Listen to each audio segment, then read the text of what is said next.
Shalom Bapak Ibu Saudara kasih Tuhan, kembali berjumpa dengan saya Pastor Elisa Adi dari Gereja GKI Miracle Community Church.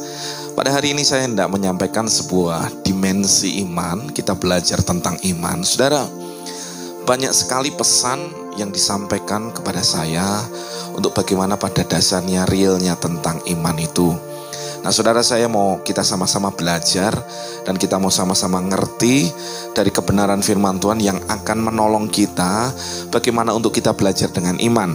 Saudara, iman itu adalah dasar dari segala sesuatu dan bukti dari segala sesuatu juga.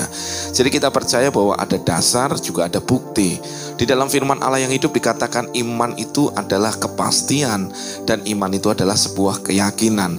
Artinya kita ketika mempunyai iman, kita sedang berjalan di dalam yang namanya keyakinan dan kepastian. Nah, banyak orang seringkali salah mereka mengaplikasikan iman. Dan pada hari ini saya hendak mengajar kita tentang bagaimana mengembangkan sebuah dimensi iman. Yang pertama, bagaimana supaya kita memiliki iman yang tidak biasa. Artinya iman yang memiliki sebuah daya yang luar biasa. Yang pertama, di dalam Ibrani 10:38 dikatakan bahwa tetapi orangku yang benar akan hidup oleh iman, dan apabila ia mengundurkan diri maka aku tidak berkenan kepadanya. Roma 1 ayat 17 di bagian B-nya dikatakan orang benar akan hidup oleh iman. Dalam Habakuk 2 ayat yang keempat dikatakan tetapi orang yang benar itu akan hidup oleh percayanya. Jadi kita bisa tahu sebuah kebenaran bahwa yang membuat kita hidup, yang membuat kita bisa mengalami semuanya waktu kita percaya kepada Yesus. Jadi kalau ada yang namanya ketidakpercayaan, ada sesuatu yang namanya keraguan-raguan, sebenarnya itulah yang sebenarnya menghalangi kita untuk kita menerima janji Tuhan. Saudara, orang yang ragu-ragu dia tidak akan dapatkan apa-apa. Alkitab mencatat bahwa orang yang ragu-ragu adalah seperti gelombang laut yang diombang-ambingkan. Artinya dia tidak menentu, dia tidak pada fokus, dia tidak berdiri pada kokoh pada sebuah keyakinan. Oleh sebab itu saya mengajak Bapak Ibu bagaimana untuk engkau mengembangkan yang namanya iman yang tak terbatas, iman yang berkuasa, iman yang powerful. Yaitu sadarkan dirimu bahwa hidupmu ada oleh karena percaya. Hidupmu bukan oleh karena perkataan orang, hidupmu bukan oleh karena apa yang terjadi dalam situasi dunia, tapi hidupmu adalah karena engkau percaya kepada firman Tuhan. Sesungguhnya orang yang menaruh kepercayaannya kepada Tuhan secara utuh, orang-orang itulah yang sebenarnya mengalami perbuatan ajaib Tuhan. Dan saya mau Bapak Ibu dalam segala pergumulan, dalam segala sesuatu yang Bapak Ibu hadapkan hari ini kepada Tuhan, engkau boleh melihat mujizat perkenanan Tuhan itu jadi. Orang benar hidup karena iman. Jadi kalau engkau menjadi orang bagian orang-orang benar, ayo hidup oleh iman. Jangan gantungkan hidupmu kepada apa yang ada dalam dunia, tapi hiduplah oleh karena percaya, karena pemeliharaan Tuhan, karena keajaiban Tuhan, karena penyediaan Tuhan ada dalam hidupmu. Orang yang seperti ini orang yang bisa melihat hari depannya penuh harapan. Orang yang seperti ini orang yang menaruh hidupnya kepada Tuhan.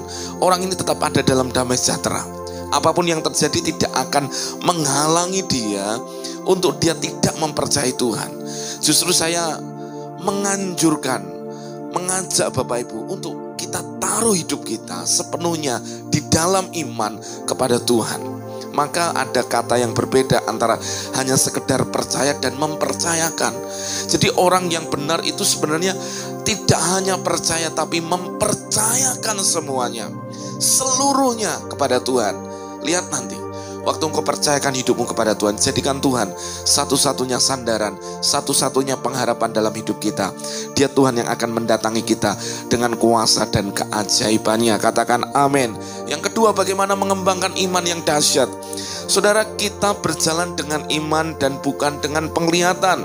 2 Korintus 5 ayat yang ke-7 berkata, sebab hidup kami ini adalah hidup karena percaya, bukan karena melihat. Jadi hidup kita itu bukan karena melihat dulu, tapi karena percaya. Jadi saudara tangkap ini baik-baik. Waktu engkau percaya, engkau pasti melihat. Tapi banyak orang ingin melihat-lihat dulu baru percaya. Sebenarnya kalau engkau punya sistem yang seperti itu dalam hidupmu, engkau sedang punya sistem yang berbalik dengan firman Tuhan. Firman Tuhan mengajarkan kepada kita, kecaplah dan lihatlah. Waktu engkau percaya, engkau mengecap, dan engkau pasti akan melihat bagaimana pemeliharaan Tuhan ada buat kita. Amin. Tapi banyak orang hari ini, dia dasarkan hidupnya kepada apa yang dilihat. Kalau yang dilihat tidak seperti yang diharapkan, banyak orang susah untuk percaya. Tetapi waktu engkau memilih percaya, sesungguhnya engkau sedang bergerak untuk melihat ke depan sesuatu yang ajaib yang Tuhan sediakan buat hidupmu. Saudara, Yesus itu jawaban. Yesus itulah Tuhan yang sanggup melakukan segala sesuatu. Amin. Dan tidak ada rencana yang gagal dalam hidup kita. Jadi bagian kita apa? Percaya. Waktu Bapak Ibu percaya, engkau akan melihat perbuatan yang dahsyat terjadi dalam hidupmu. Dalam dimensi iman, kita perlu melatih hidup kita untuk menaruhkan hidup kita kepada percaya, bukan karena melihat. Saudara, kita perlu taruh hidup kita sepenuhnya kepada Tuhan. Yang ketiga, saudara, tidak mungkin kita bisa menyenangkan hati Tuhan tanpa kita memiliki iman. Ibrani 11 ayat yang ke-6 berkata, tetapi tanpa iman tidak mungkin orang berkenan kepada Allah. Perhatikan, engkau ingin berkenan kepada Tuhan, engkau harus mendatangi Tuhan dengan iman. Engkau ingin berdoa, engkau harus menghampiri Tuhan dalam doamu, dalam iman. Engkau ingin memuji Tuhan, engkau harus memuji Tuhan dalam iman. Jadi iman itu adalah sebuah aspek yang Tuhan taruh dalam hidup kita untuk kita itu bisa menerima apa yang Tuhan beri buat janjikan dalam hidup kita. Tetapi juga iman menjadi sesuatu untuk dasar untuk kita bertindak di dalam Tuhan. Sehingga ketika kita melakukan dengan iman, kita sedang menyenangkan hati Tuhan. Tetapi sesungguhnya sesuatu yang melecehkan Tuhan waktu engkau menghampiri Dia, tapi engkau tidak datang dengan iman, engkau tidak datang dengan percaya, engkau berdoa tanpa percaya, sebenarnya engkau sedang melecehkan Tuhan. Tetapi kalau engkau berdoa hari ini dengan iman yang kokoh, dengan kepercayaan yang utuh, dengan sebuah kesadaran bahwa Tuhan sanggup untuk melakukan segala sesuatu dalam hidupmu. Engkau percaya bahwa Tuhan ada dan Tuhan memberi upah kepada orang yang sungguh-sungguh mencari Dia. Saudara, sedang engkau melakukan hal itu, sesungguhnya engkau sedang menyenangkan hati Tuhan. Jadi menyenangkan hati Tuhan harus dengan iman. Amin. Waktu engkau melangkah dengan iman, engkau akan lihat kuasa Tuhan terjadi dalam hidup kita. Yang selanjutnya, iman timbul dari pendengaran, dan pendengaran oleh firman Kristus. Jadi bahan dasar iman bukanlah sugesti, bukanlah hanya harapan kosong, bukanlah filosofi-filosofi dunia. Tapi iman muncul dari sebuah kebenaran firman Tuhan yang membentuk kecenderungan hatimu untuk mempercayainya. Saudara, perhatikan ini. Banyak orang sepertinya berkata iman, tetapi sesungguhnya bukan iman, karena itu muncul dari yang namanya sebuah ketamakan hati. Maaf, bukan dengan iman engkau memaksa Tuhan, tapi justru ketika engkau punya iman, engkau sedang berjalan seturut dengan kehendak Tuhan. Jadi oleh firman Tuhan iman kita dibentuk. Selama engkau terus mendengarkan firman, tanpa sadar kecenderungan hatimu dibentuk oleh firman. Waktu kecenderungan hatimu dibentuk oleh firman, maka itu akan memunculkan iman dalam hatimu. Waktu engkau punya iman, engkau melihat perbuatan ajaib Tuhan terjadi dalam hidupmu. Saudara, dengarkan baik-baik.